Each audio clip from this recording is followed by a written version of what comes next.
Nero Wolfe and the Blood-Stained Blueprint. Chapter 1, Death in the Dust. The fog rolled over Manhattan like a tired curtain that refused to close. By the time Archie Goodwin reached the East 47th Street construction site, the air was thick enough to taste like chalk. The half-built skyscraper rose into the haze, steel ribs, concrete bones, and the faint echo of machinery that had gone silent hours ago. Security lights flickered across the muddy ground, casting long, crooked shadows. A cold wind dragged loose papers over the gravel. The night shift had been cancelled. Nobody was supposed to be here. Except the dead man. Archie's shoes crunched over a trail of broken cement as he moved toward the cluster of workers gathered under a yellow floodlight. Their faces were pale and tired, the kind of look men wear when they've seen something ugly enough to keep them awake for a week. One of them stepped forward. Hank Morales, Archie's old basketball buddy and current site security officer. He looked worse than the fog. "Archie, thanks for coming." His voice trembled around the edges. "I didn't know who else to call." Archie nodded. "You said someone's dead. Where is he?" Hank pointed toward a tarp on the ground. A thick smear of blood darkened the concrete beside it. Archie crouched, lifted the edge, and saw what was left of Raymond Holt, foreman, 50-ish, mustache trimmed, shirt still covered in dust from the day's work. His eyes were frozen open at the sky he wasn't going to see again. A cracked blueprint tube was clutched in his right hand. The cardboard was soaked with blood, smeared into dark fingerprints. Archie let out a slow exhale. "What happened?" "No one knows," Hank said. "I found him after I heard something. Sounded like a pipe dropping. When I got here, he was already gone." "You call the cops." "I called you first." Archie stood up, dusting off his coat. "You know that's not how the law works." Hank shook his head, terrified. "Archie, there's something wrong here. Holt wasn't the kind of guy to get sloppy. People around here, they've been scared." The site manager yelled at Holt earlier today. Something about stepping out of line. And he swallowed hard. He wasn't drunk. He wasn't careless. Someone did this. Archie believed him. Holt's injuries, deep gash at the temple, ribs showing signs of impact, didn't look like a fall. Someone had used enough force to make sure he wouldn't walk away. Archie crouched again and carefully slid the blueprint tube out of Holt's hand. The tube resisted. Raymond had been gripping it tight, even in death. Inside was a folded sheet, stained dark red along one corner. Archie unfolded it beneath the floodlight. A detailed blueprint of the building's lower floors. One section was circled in heavy red pencil, the lines thick, deliberate. But what caught Archie's eye was the hastily drawn rectangle hidden behind a wall on the plan. A room that wasn't part of any legal blueprint he'd seen. Someone wanted that room hidden. What was he working on tonight? Archie asked. Hank rubbed his face. "We shut down at 6. Holt stayed behind with a few guys to check load-bearing stats on the south beam. They all left. Holt didn't." "And the manager? He's still on site?" "No," Hank replied. "Victor Rallis clocked out nearly an hour ago. He didn't even come near the body." "Convenient," Archie muttered. He stood up, folding the blueprint inside his coat. He'd return it before the police arrived, after Wolfe had his look. Anything blood-stained and secret tended to interest the man. "Archie," Hank leaned in closer. "There was someone else. I saw a figure in a black coat running across the scaffolding. Just before I found Holt." Archie turned sharply. "You sure?" "As sure as I'm talking to you right now." That was enough for Archie. He scanned the steel beams overhead, nothing but fog and darkness. But his instincts crawled. Someone was still here. Watching. A loud clank echoed across the site. Archie spun. A shadow moved behind a stack of drywall sheets, then vanished into the night. He didn't chase. Not without a gun, and not alone in a half-built building where every step could be your last. Instead, he straightened his coat. "Hank, call the police. Say you found Holt alone. Leave me out of it." "You sure?" "I'm sure." Archie crossed the muddy ground, passing forklifts and steel bars glistening with condensation. The fog swallowed him as he reached the exit gate. But just before he stepped into the street, he noticed something across the fence. A cigarette ember. Someone stood outside the gate, barely visible, smoking and watching. The glow brightened as the person inhaled, then dimmed again. Archie froze. The figure flicked the cigarette to the ground and stepped backward into the fog, disappearing like a ghost. This wasn't just a workplace accident. It was the start of something big. Archie pulled his coat tighter around him and headed toward the streetlight where he'd parked. He needed to get home. Wolfe would be awake. He hadn't gone to bed before 3 a.m. since the Eisenhower administration.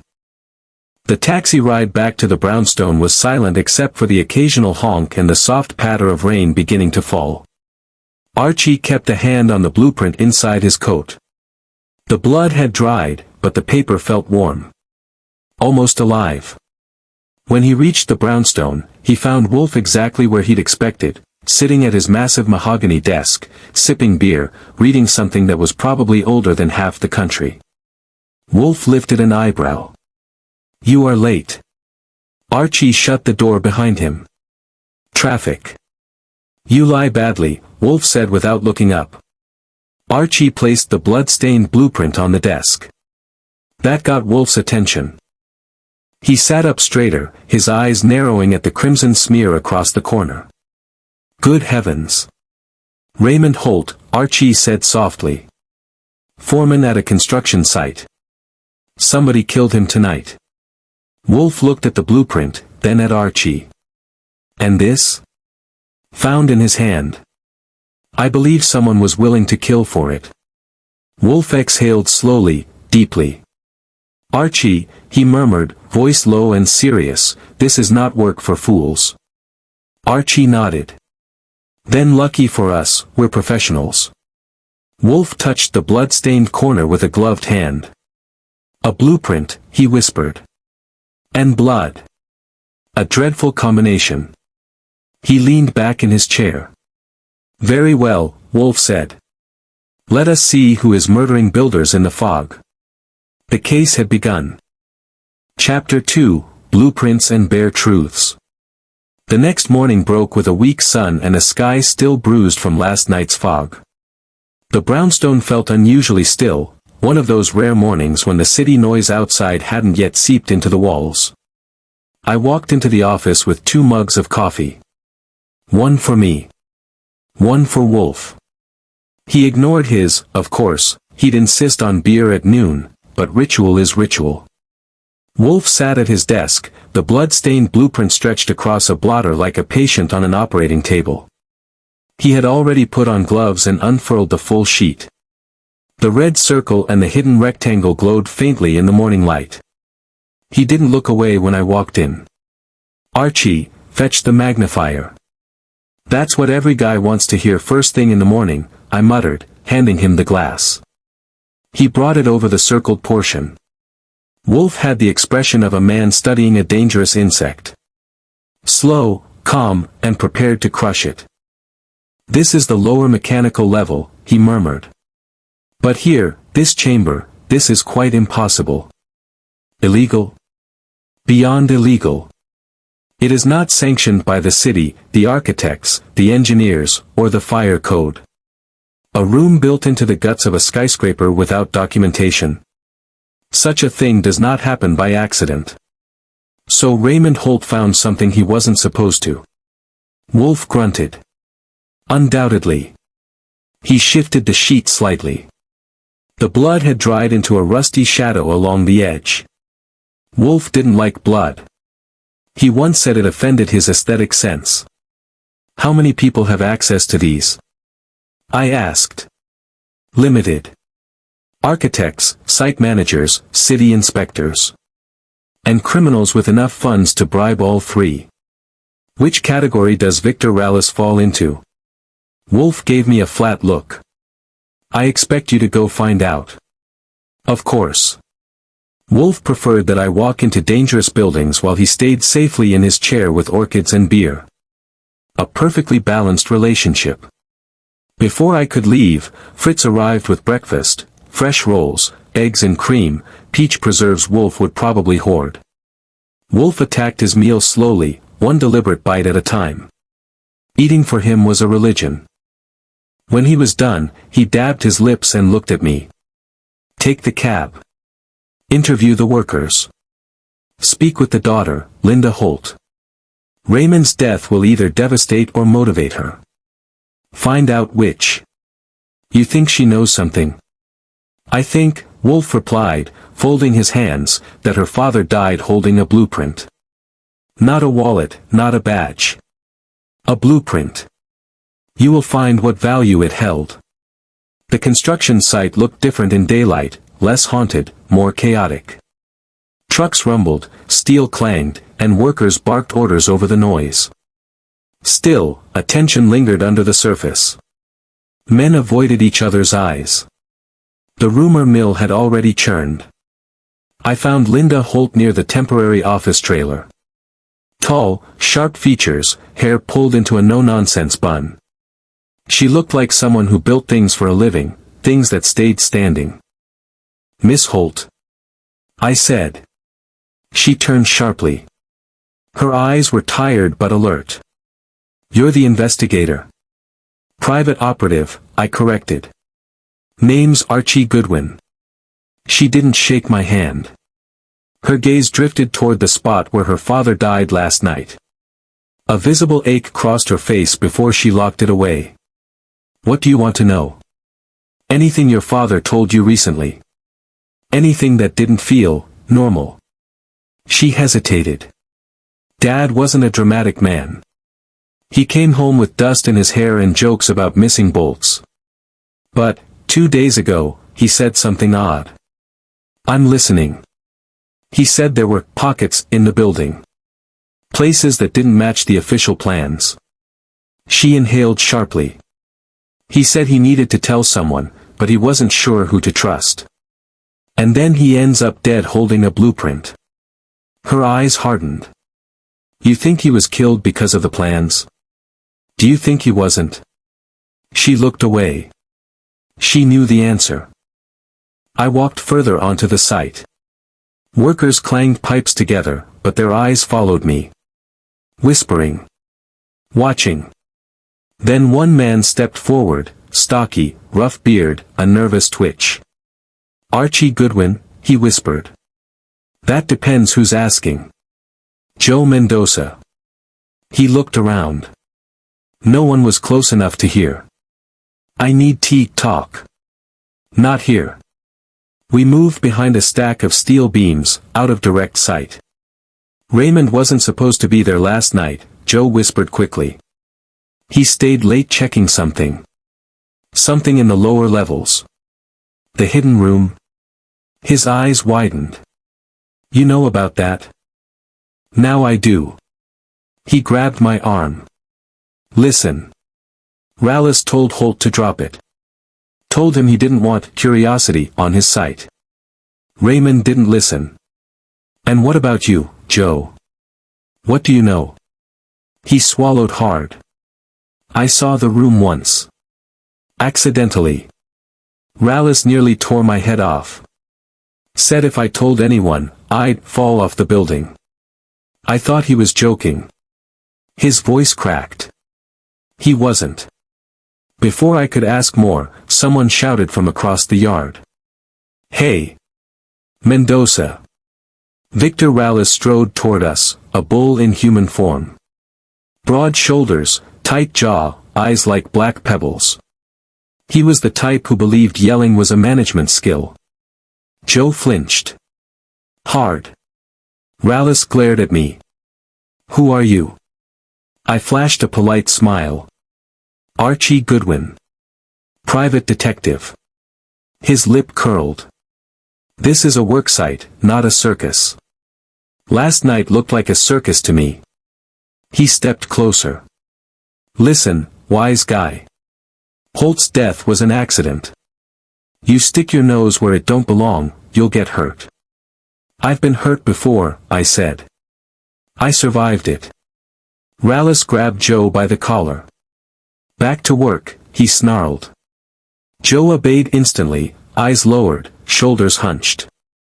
Rallis moved closer to me. Stay out of this. Or you're next. He walked away. I waited until he was out of sight and muttered, lovely personality. By late afternoon, I returned to the brownstone.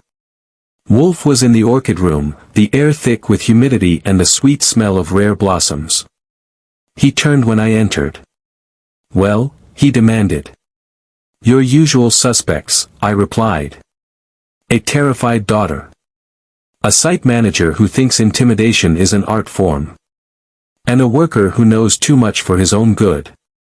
Wolfe grunted. And the hidden room? Everyone pretends it doesn't exist. Which means it definitely exists. Wolfe didn't move, but something in his eyes sharpened. We are dealing with a conspiracy embedded in architecture. It gets worse, I said, handing him my notes. Joe Mendoza says Rallis threatened Holt directly. Wolfe tapped his fingers twice on his armrest, a sign he was thinking deeply. Archie, he said softly, this blueprint is more dangerous than we assumed. I nodded. And someone else knows we have it. That night, as I sat in the office writing notes, I heard something outside, the faint metallic click of a car door, then footsteps on the pavement. Someone was watching the brownstone. And this time, they weren't smoking. The storm was coming. Chapter 3, The Builders and the Broken. The next morning, the fog loosened its grip on Manhattan, but it hadn't left Wolfe's mind, or mine. The brownstone felt heavier than usual, like the walls themselves were waiting to hear what came next. I didn't bother with breakfast. Wolfe was already neck-deep in the blueprint analysis, and I had groundwork to cover. My first stop was the construction site again. Daylight made the building look less like a crime scene and more like a half-finished promise, steel beams jutting upward, workers scattered like ants, machinery grumbling with effort. But underneath the noise was a hum of unease. Raymond Holt's death had scraped something raw. As I walked across the gravel, a few workers glanced at me, then quickly looked away. Men used to danger didn't fear city inspectors or police, they feared secrets. At the base of the scaffolding, Linda Holt stood with a clipboard, giving instructions to a young supervisor. She noticed me and dismissed him. You're back, she said. What did you find? Questions, I said. More than I arrived with. Her shoulders tensed, but her voice stayed steady. I can't promise answers. My father, he didn't talk much about the administrative side. Lucky for us, someone else does. She frowned. Who? Before I could reply, a shout came from behind. Goodwin. Victor Rallis. He marched toward me, dust on his boots, jaw clenched like he chewed gravel for breakfast. His presence was a warning siren wrapped in flannel. You're still snooping, he said. I prefer working. You don't work here. I gestured at the cranes. Then give me a helmet and a time card. Rallis stepped closer. Close enough that I could count the veins in his forehead. Listen. Raymond's death was tragic. But it was an accident. You're stirring fear in men who don't need more of it. Funny, I said, because someone scared enough to kill him doesn't seem to share your view. Rallis' eyes went dark. Watch yourself. He turned and stomped off toward the supplies trailer, shouting an order at a worker who clearly wasn't doing anything wrong. Linda exhaled slowly. He's been worse since last night. More aggressive. You think he's involved? I think he's hiding something, she admitted. Dad didn't trust him. And when my father didn't trust someone, he had a reason. I respected that. Raymond Holt didn't seem like a man who distrusted lightly.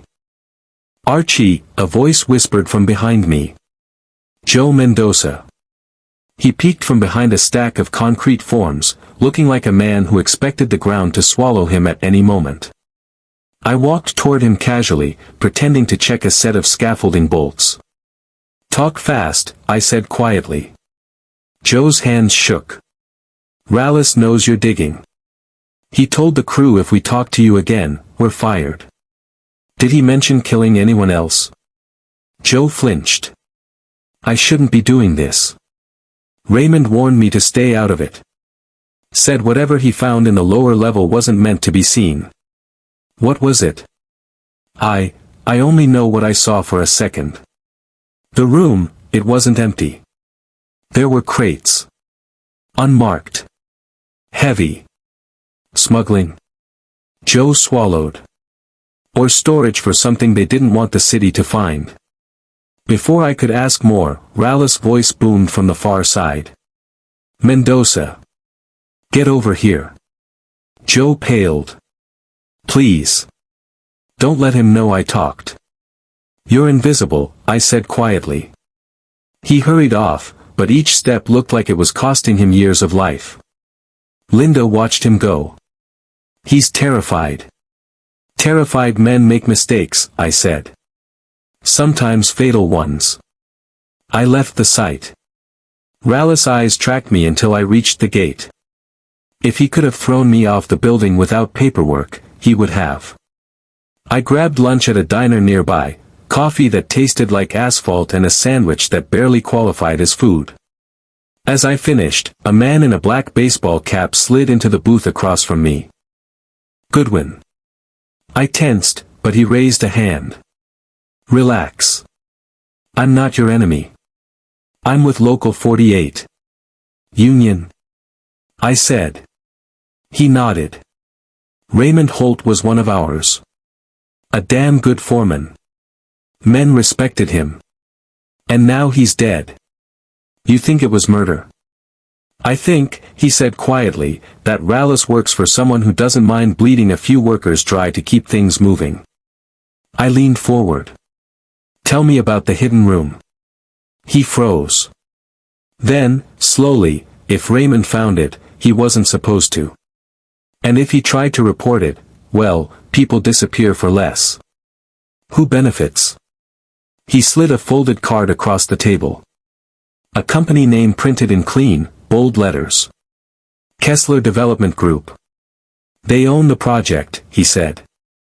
Everything goes through them. Materials, contracts, inspectors, even city approvals. And Holt found something they didn't want discovered. The man stood. You didn't hear this from me. He walked out without looking back. By late afternoon, I returned to the brownstone. Wolfe waited in the office, surrounded by stacks of books and reference materials he hadn't bothered to put away. He didn't look up as I entered. Well, he asked. I tossed the card onto his desk. Kessler Development. They own the building. Wolfe snorted softly. Of course they do. And the workers think this whole thing is bigger than a hidden room. It always is, Wolfe said. A hidden room is never merely a room, Archie. It is a purpose-given shape. He pointed to the blueprint. I've examined it further. The hidden chamber aligns with the elevator core. A most unusual place to conceal anything. What could they be hiding? Something heavy, Wolfe murmured, or something dangerous. Before he could say more, the doorbell rang. Fritz appeared. Mr. Goodwin, a visitor. Very urgent. I went to the front door. Joe Mendoza stood there, trembling. His shirt was torn, and there was dust on his knees as if he'd fallen. Archie, he gasped, I can't stay long. They're looking for me. Who? He shook his head wildly. I saw something. In the lower level. I went back. Raymond was right. It's all true. And now they know I went down there. Joe, slow down. What did you see? Before he could answer, a car screeched to a halt outside. Joe's eyes widened in terror. They found me, he whispered. He bolted toward the alley. Joe! I yelled. I chased him out the door. But before I reached the sidewalk, 2 shots cracked through the air. Joe Mendoza collapsed face first into the gravel. Dead. Blood soaking into the dirt. The second death connected to a blueprint someone wanted buried. And now, they knew I was involved. Chapter 4, Wolfe's Deduction and a Second Death. Joe Mendoza's body lay on the cold pavement, his blood spreading into a dark stain that the rain couldn't wash away fast enough. The 2 gunshots were still echoing between the buildings when I reached him. His eyes were open in shock, like he didn't believe this was how his story would end. I knelt beside him, checked for a pulse I knew I wouldn't find, and cursed under my breath. Someone had killed Joe because he talked to me. And they wanted me to know it. A car engine revved down the block. I saw only the red tail lights disappearing into the fog before the vehicle turned a corner. No plate. No chance of catching it. I called the police and stayed next to Joe until they arrived. Kramer showed up minutes later, coat half-buttoned, hat slightly crooked, frustration written all over his face. He stared at Joe, then at me. Goodwin, what the hell did you do now? Nothing, I said. Joe came to the brownstone asking for help. Before he could say 2 sentences, someone put 2 bullets in him. Kramer rubbed his forehead. You're telling me this was a hit? A real hit? I'm telling you someone didn't want Joe talking. He shook his head. First Holt, now this, someone's running a murder service on discount. Kramer took my statement. He wasn't thrilled. He never was. But he also knew I wasn't lying. When he was done, he said, "Tell Wolfe I need him in my office tomorrow morning." You tell him. I'm not brave enough. Kramer gave a tired snort, then left with his men. I walked back into the brownstone, soaked from the drizzle. Wolfe was standing near the office window, hands behind his back, expression heavy. He is dead? Wolfe asked. Yes. I assume you did not get shot. Not yet. But the night is young. Wolfe walked back to his chair and lowered himself slowly. He hated violence, but when violence came knocking on his door, he took it personally. Tell me exactly what happened. I did, step by step. Wolfe listened, silent, tapping his fingers together. When I finished, he leaned back and closed his eyes for a moment. This confirms my suspicion, he said finally. That we're in deep trouble. That too, Wolfe said, but more importantly, the hidden room and the deaths are connected. Someone is using that skyscraper for something illegal. Something Holt discovered. Something Mendoza saw. And now they killed both. Yes, Wolfe said quietly. And now they will watch us. I sat down opposite him. We need to know what was inside that hidden room. You will find out, Wolfe said. Tonight. Why me? Why not you for once? Wolfe glared. Archie, if I step onto a construction site, 2 things will happen, I will fall, and I will die. You are nimble. And alive. Remain so. I sighed. Fine. But what am I looking for? Wolfe picked up the blueprint and pointed to the circled area. This room. Its placement inside the building is strategic. Hidden but central. It could be used to store stolen goods or materials.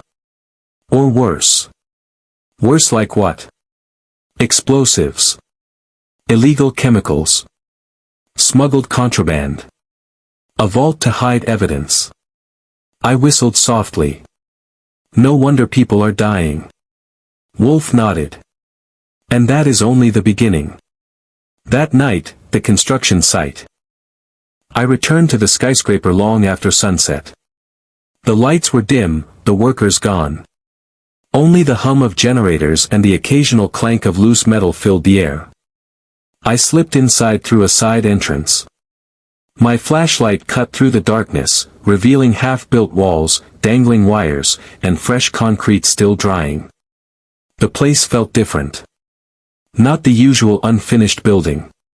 It felt watched. I went down the metal stairs to the lowest level. My boots echoed on the steel steps. The air grew colder the deeper I went. When I reached the mechanical floor, I pulled out the blueprint Wolfe had marked. The hidden room should have been behind a blank concrete wall. I ran my hand across the surface. Smooth. But the edge of the wall showed something strange, a faint line near the floor. A false panel. I pressed hard.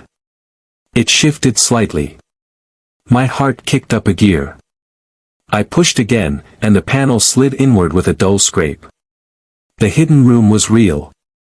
Inside, dim emergency lights glowed red. The room smelled like metal and dust. On the floor were not crates, but containers. Heavy, industrial containers with thick locks. Each container had a stamped logo. Kessler Industrial Supply. The same name from the card I received at the diner. I opened the first container. Inside were metal cylinders, long and sealed. Not bombs. Not chemicals. Blueprints. Stacks of construction blueprints, but not for this building. For half a dozen different sites across the city. None looked legal. None matched public records. Someone was building secret spaces across New York. I opened another container. This one had a small burned notebook. Someone tried to destroy it. I flipped through the pages. Only a few survived the fire, dates, numbers, initials. One page had Raymond Holt's name. Another had Joe Mendoza's. My stomach tightened. Before I could read more, I heard footsteps. Slow. Heavy. Coming down the stairwell. I shoved the notebook inside my coat and moved quietly toward the side exit. A flashlight beam hit the wall beside me. "Who's there?" a voice growled. "Ruthless." And he wasn't alone. 2 more men with him. I ducked behind a stack of pipes. One metal bar slipped and clanged on the concrete. "Damn! Over there!" Ruthless shouted. Footsteps thundered. I ran. I dodged between support beams, slipped through temporary framing, and cut across a narrow walkway. My breathing was loud against the silence of the empty floor. "Goodwin!" Ruthless barked. "Come out, you rat!" Gunshots cracked, shards of concrete jumped next to my boots. I sprinted toward the north stairwell, burst through the door, and climbed 2 steps at a time. The footsteps behind me grew louder. They were gaining. Halfway up, I kicked a loose toolbox down the stairs. It slammed into one of the pursuers. He screamed. Ruthless roared in fury. I reached the mezzanine level and slipped out into the open frame of the building. Cold wind hit my face. The fog had returned, wrapping the steel skeleton in ghostly white. I weaved through scaffolding until the shouting behind me faded. I climbed down a maintenance ladder, crossed the yard, and didn't stop until I reached the street.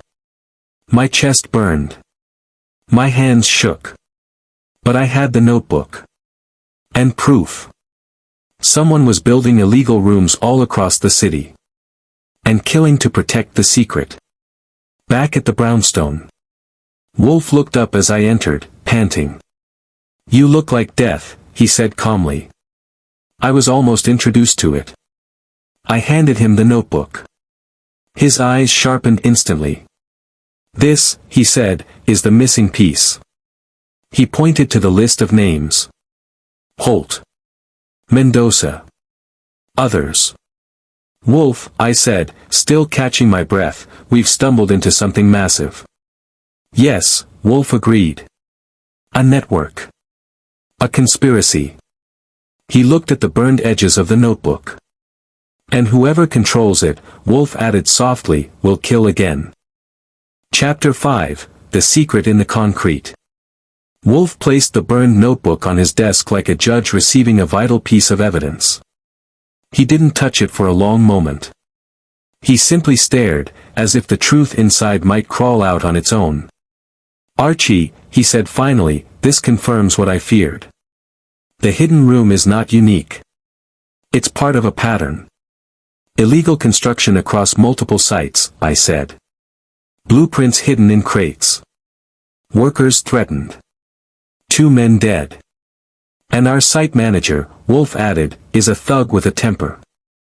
But Ruthless is not intelligent enough to mastermind this. Then who's giving the orders? Wolfe tapped the notebook with a finger.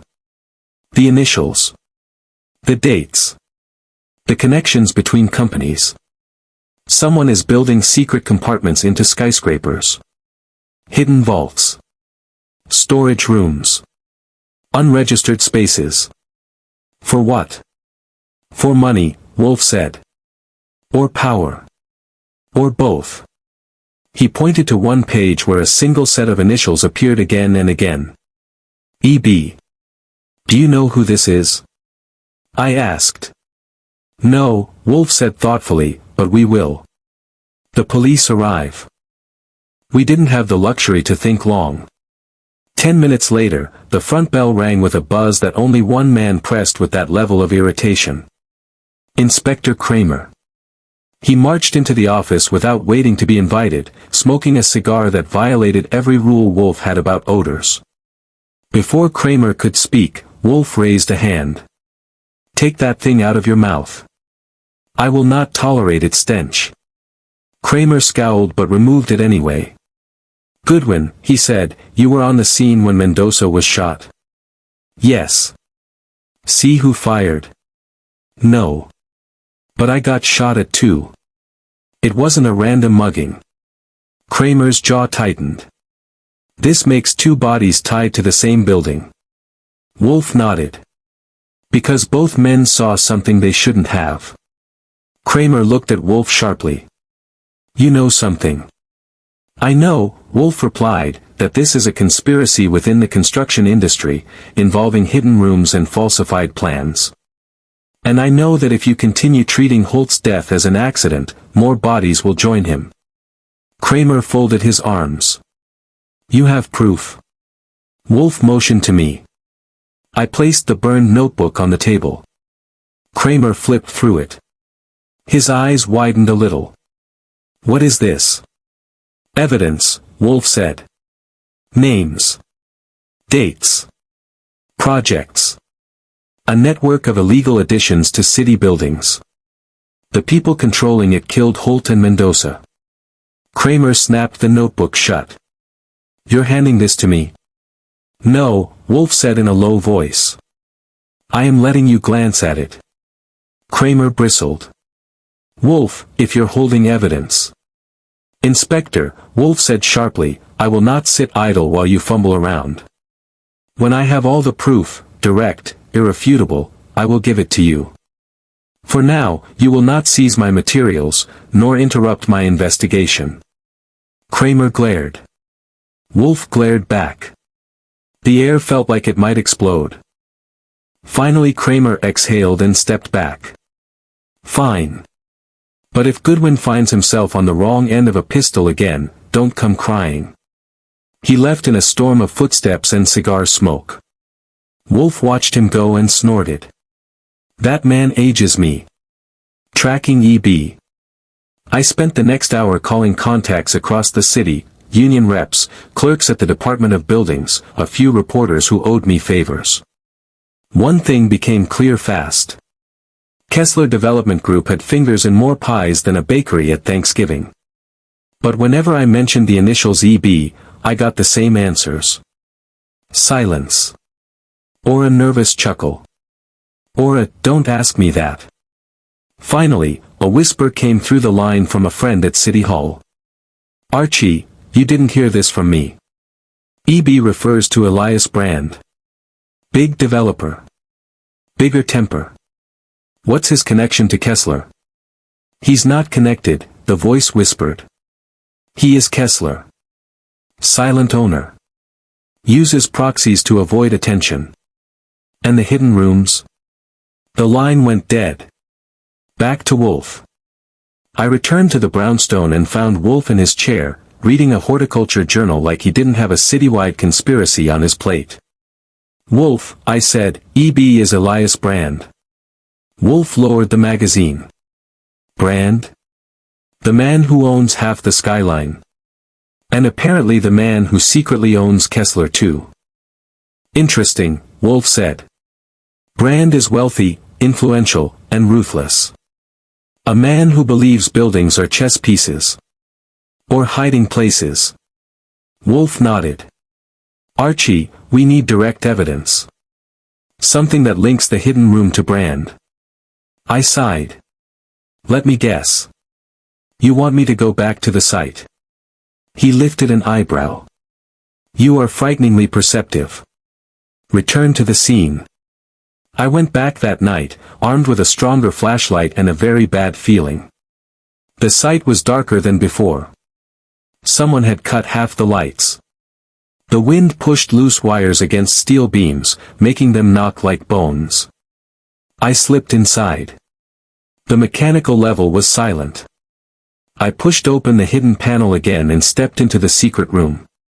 The containers were still there, but something was different. I walked to the first container. The lid was open. Empty.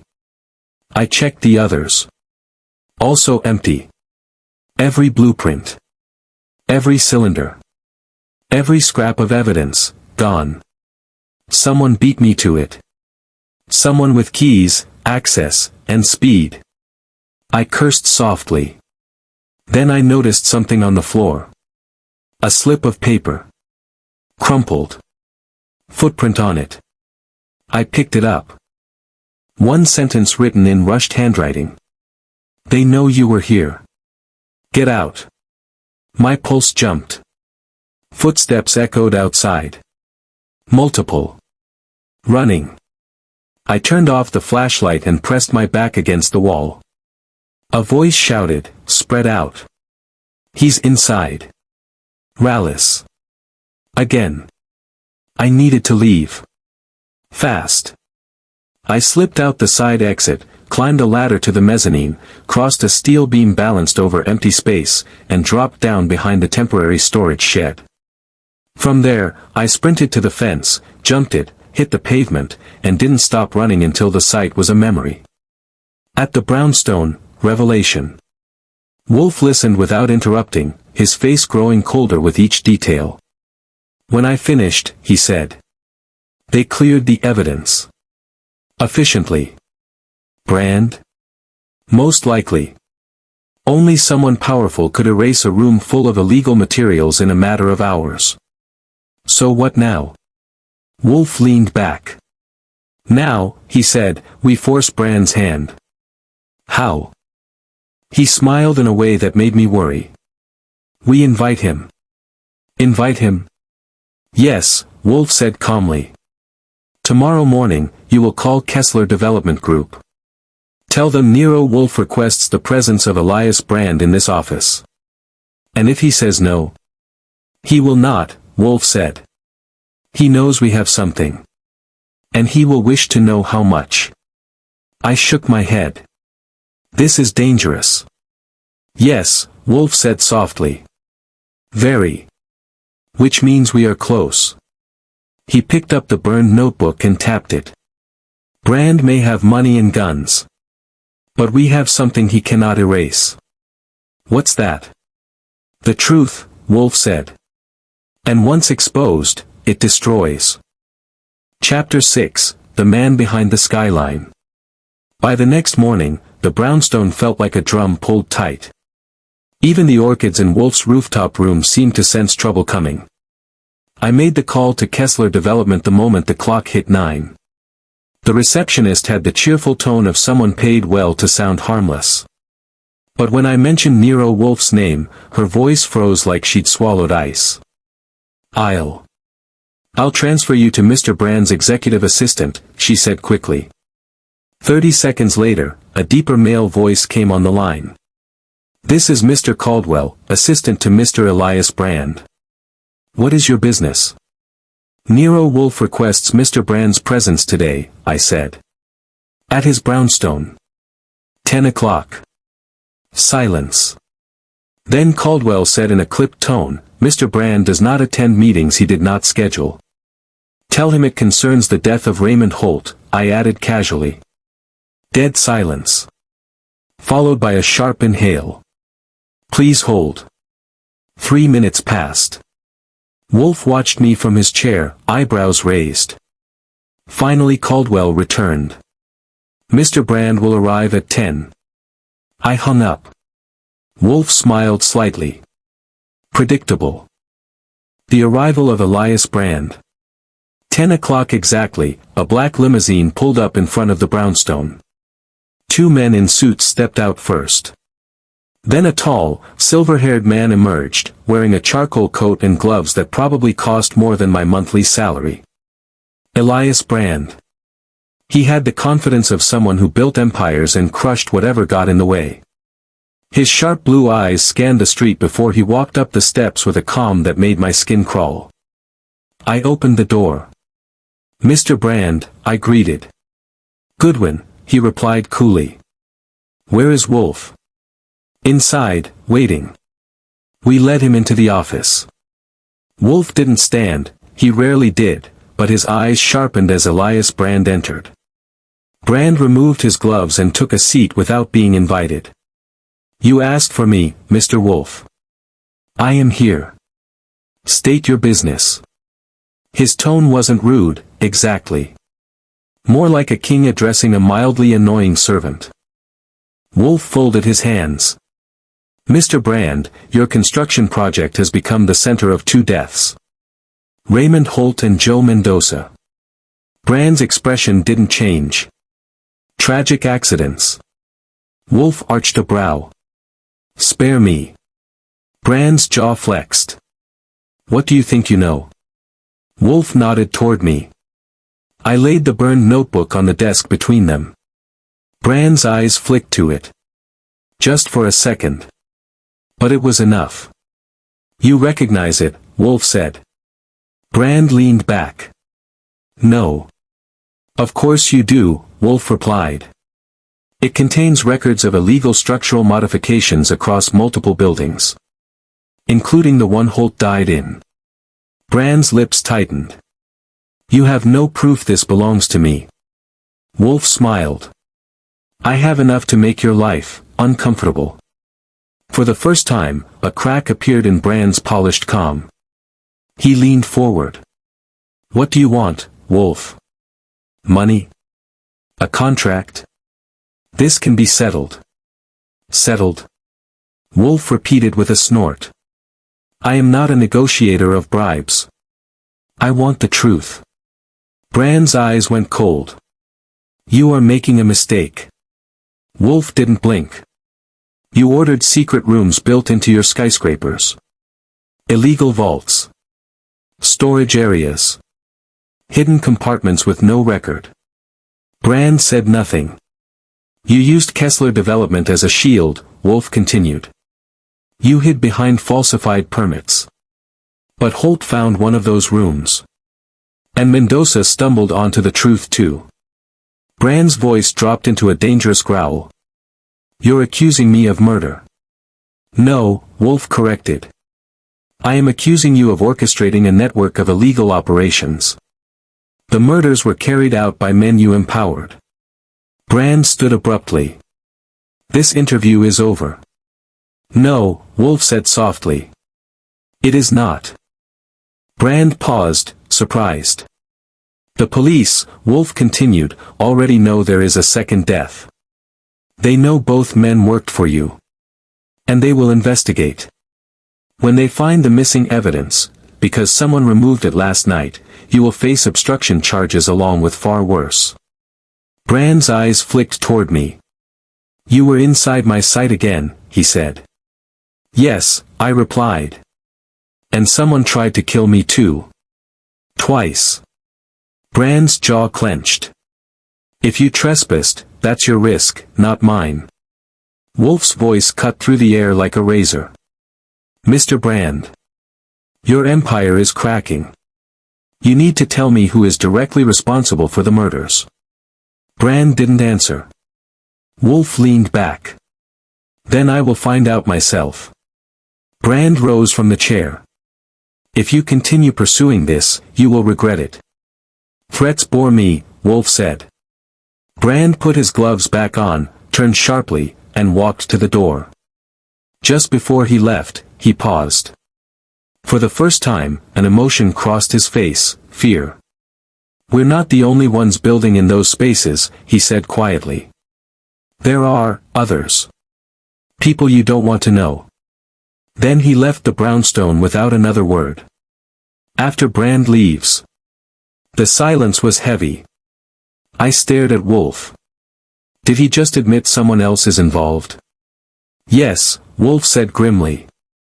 Someone above him. That's impossible. Brand is a billionaire. Who could be above him? Someone with leverage, Wolfe said. Or someone who owns the real operation. I sat down. So we're not dealing with one criminal. We're dealing with a whole organization. Precisely, Wolfe said. And they are ruthless. I leaned back. What's our next move? Wolfe pointed to the notebook. We go through every name, every date, every location. This conspiracy must have a weak point.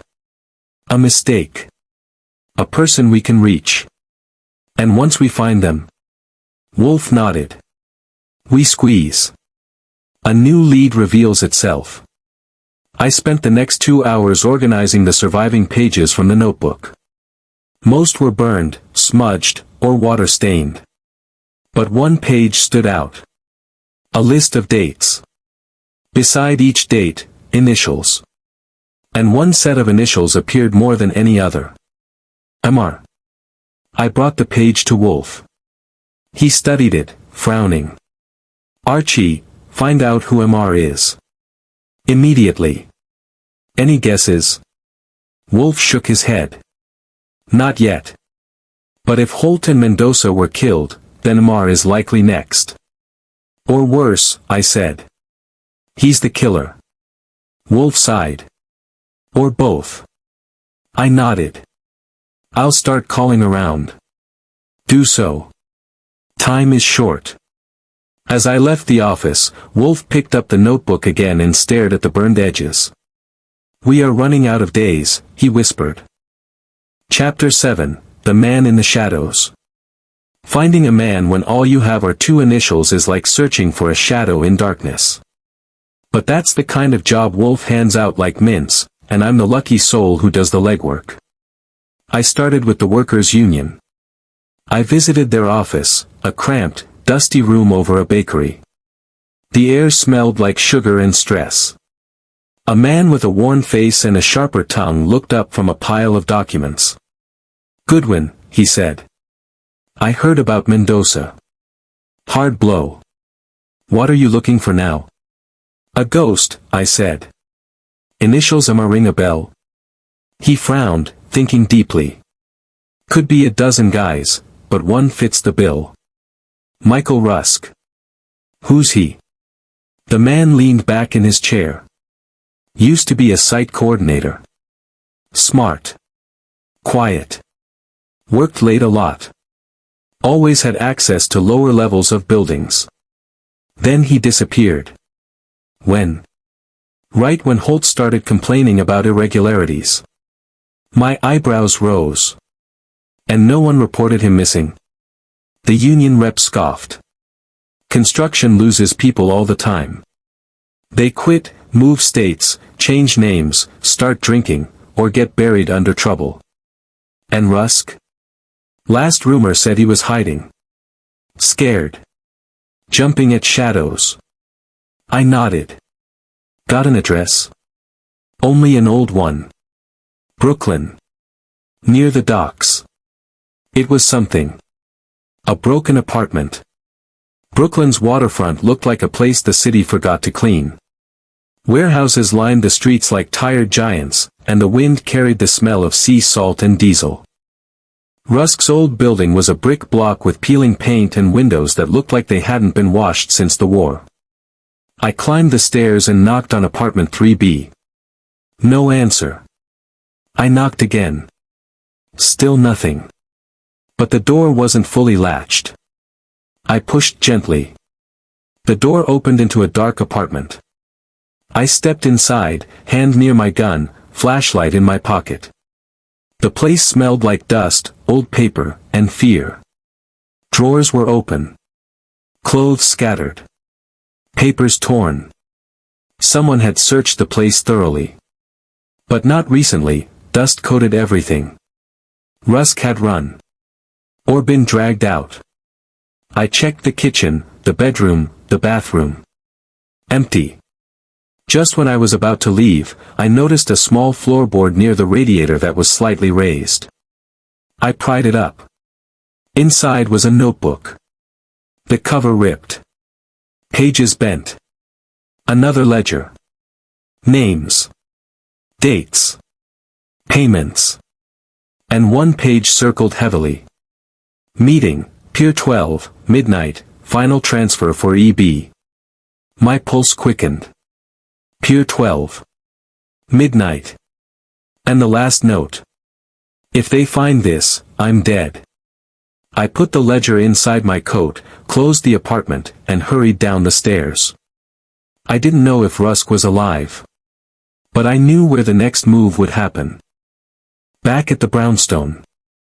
Wolfe was in the office, sipping beer, looking like a statue built to worry very expensive thoughts. When I showed him the ledger, he read through it slowly, his eyes darkening with every line. This confirms it, Wolfe said. Brand has been making off-the-record transfers. Money, materials, special shipments, all connected to the hidden rooms. And Pier 12, I said. Something big is happening at midnight. Wolfe tapped the page.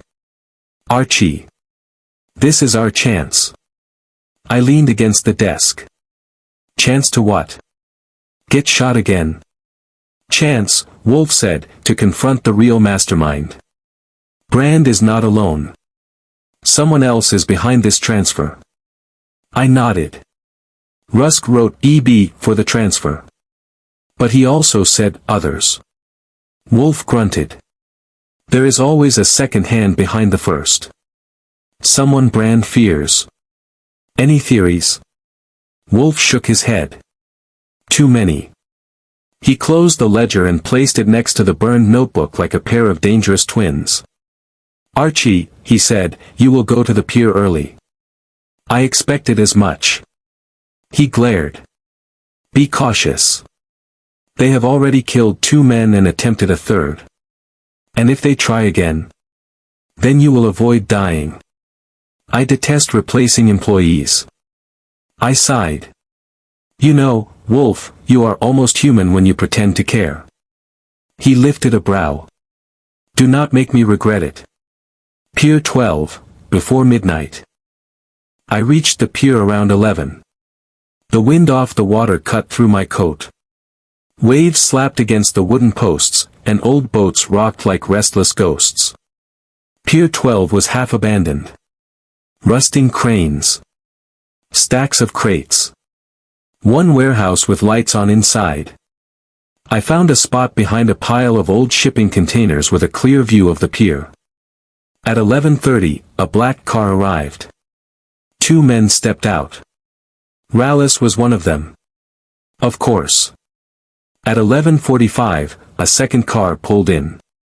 A tall man in a trench coat got out. Elias Brand. He paced impatiently, checking his watch. At 11:58, headlights appeared through the fog. A third car.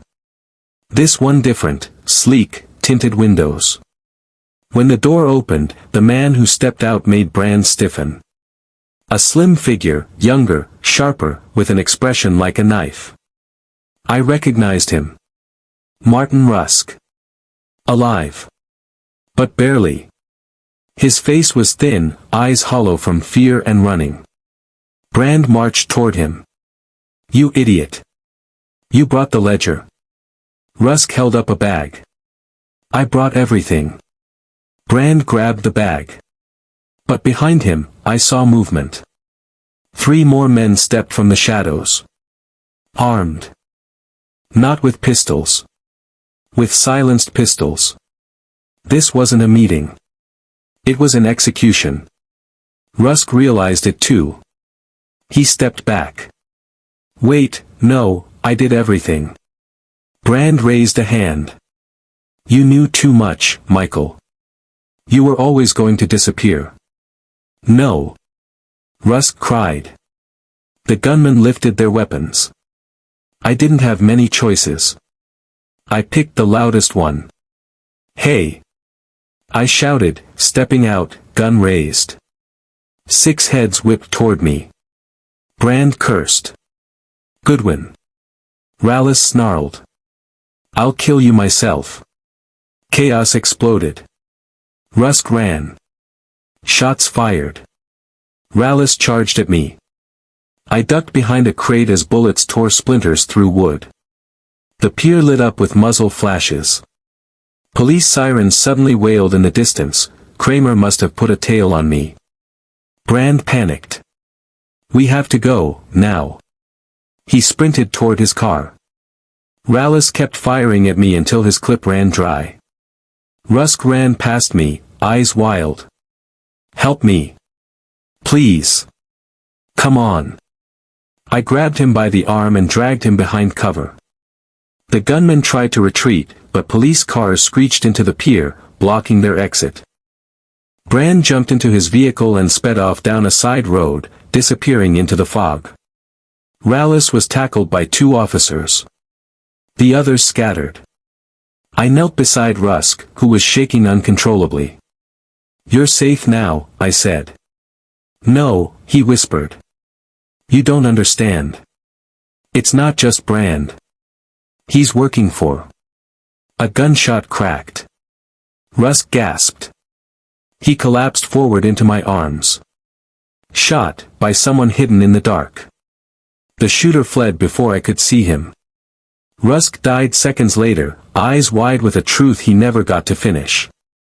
The third death. The next link broken. And somewhere in the fog, the real leader of the conspiracy slipped away. Chapter 8, The Master Planner. The pier was a graveyard of noise and flashing lights. Police shouted orders, gunmen were dragged away in cuffs, and the fog rolled over the water like a shroud. But all of that faded behind the cold truth lying in my arms. Michael Rusk was gone. His final breath had carried a warning he couldn't finish. And that unfinished sentence now sat like a weight in my chest. By the time Kramer reached me, I'd closed Rusk's eyes and set him gently on the planks. Kramer looked at the body, then at me, his voice low. "Goodwin, what the hell happened?" "Brand happened," I said. "And someone else we still haven't seen." Kramer straightened. "Brand fled the scene. We got Ruthless and 2 others, but the rest scattered." "Brand didn't run alone," I said bitterly. "He ran scared." Kramer sighed. "Wolf's gonna love this mess." "He'll hate it," I muttered. "But he'll fix it." Kramer placed a hand on my shoulder. "Get home. You look like hell." He wasn't wrong. Back at the brownstone. It was nearly 2 in the morning when I stepped into the office. Wolfe was awake, which meant he was furious. He looked at me, then at the bruises on my coat and the dried blood on my sleeve. "Are you injured?" he demanded. "Not mine," I said. "Rusk didn't make it." Wolfe's jaw tightened. His eyes fell to the ledger I had saved. "Tell me everything," he said. I told him. The ambush. Brand. The gunman. Rusk's last words. The shooter hiding in the dark. Wolfe listened without interrupting, without blinking. When I finished, he leaned back and breathed out slowly. "Archie, Someone is protecting this conspiracy from the shadows. Exactly, I said. Brand was terrified of them. You saw it earlier. Yes, Wolfe murmured. Brand fears someone more than he fears the police. Someone who ordered these hidden rooms. Someone who profits from them. I sat down. We're stuck, Wolfe. Brand won't talk. Ruthless won't talk. Rusk is dead. And whoever pulled the trigger tonight, that's the person running the show. Wolfe looked at me like I had just said something brilliant. Precisely, he said softly. Which means we now know our next step. I frowned. Do we? Because I'm not seeing it. Wolfe rose, slowly, painfully, from his chair. When Wolfe stands voluntarily, it means the world is shifting. He walked to the window and stared into the night. Archie, if Brand serves someone else, then that someone must be aware of us by now. No doubt. And if they are watching us, Wolfe continued, they will try to silence us next. I blinked. Are you telling me you want them to come here? Wolfe turned. Yes. For a moment, I thought he developed a sense of humor. But Wolfe wasn't joking. He was making a chess move. A predator reveals itself, Wolfe said, only when it believes the prey is cornered. And we're the prey. For now, Wolfe said. But by morning, we will be the trap. Setting the bait. Wolfe had me call Kessler Development at dawn. They were already in panic mode. Brand hadn't returned home. Lawyers were scrambling. Then I called Brand's office. This is Archie Goodwin, I said.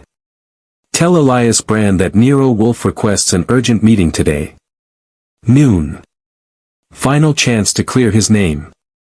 We haven't heard from Mr. Brand. Then find him, I said. Or lose him. We hung up. Wolfe watched me with calm satisfaction. Good.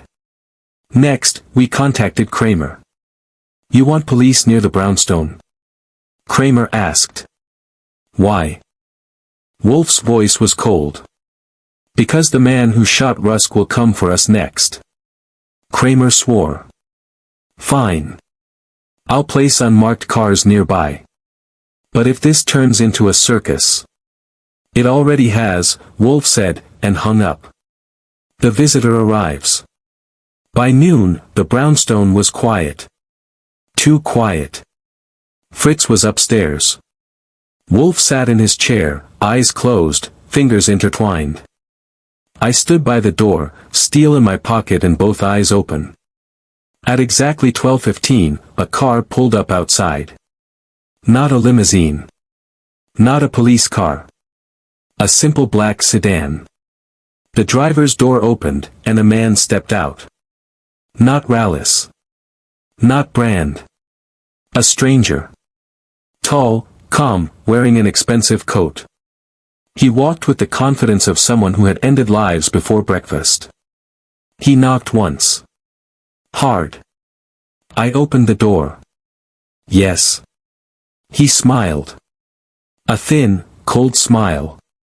Mr. Wolfe is expecting me. Name? I asked. Marston Reed. My stomach froze. Mr. Wolfe's voice called from the office. Let him in, Archie. Marston Reed walked inside like he owned the place. He stepped into the office, glanced at Wolfe, and nodded politely. Mr. Wolfe. An honor. Wolfe's eyes were half-lidded. Spare me. Reed looked amused. You've caused us trouble. Wolfe corrected him. I've uncovered your crimes. Reed chuckled softly. Brand panicked. Ruthless is an idiot. Rusk was a liability. You are simply an inconvenience. Wolfe leaned forward. You arranged the hidden rooms. You ordered the killings.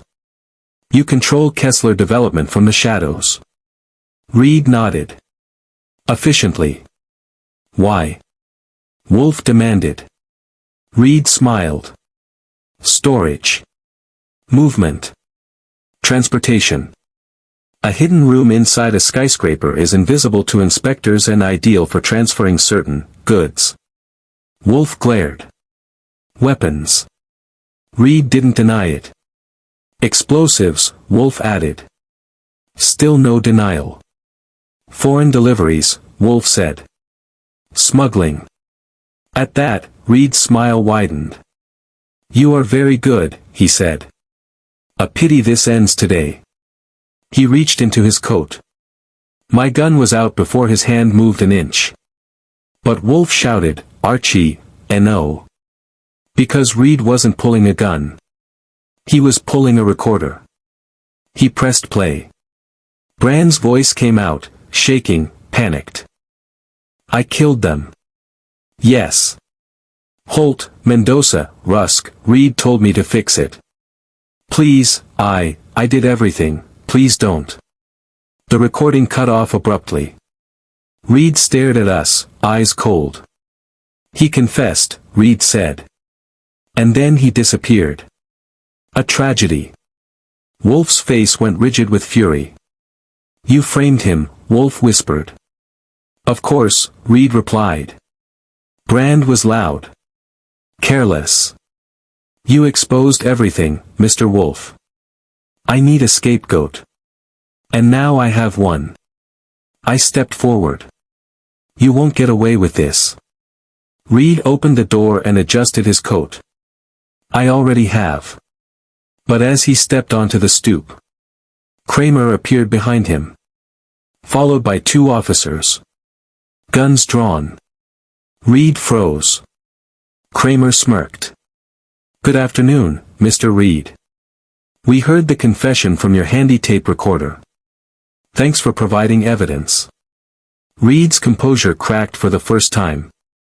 Wolfe had baited the trap perfectly. Two officers cuffed Reed and led him away. He glared back at Wolfe. Not angry. Not afraid. Just defeated. You clever bastard, he murmured. Wolfe didn't respond. The door closed. Aftermath. Kramer stayed a while, gathering statements, grumbling that he'd never give Wolfe credit publicly. Standard Kramer. When he left, the brownstone went quiet again. Wolfe sat heavily in his chair. You all right? I asked. Wolfe nodded slowly. Justice is seldom pleasant. But today, it is done. I poured 2 glasses of brandy, one for him, one for me. Wolfe took his with rare gratitude. Archie, he said softly. You did superbly. Well, I replied, sitting back, someone has to keep you alive. He snorted. Imbecile. But it was his affectionate tone. We drank in silence while the orchids glowed softly upstairs and the fog outside lifted. Another case closed. Another conspiracy defeated. Another night where Manhattan survived by an inch. Just another day working for Nero Wolfe.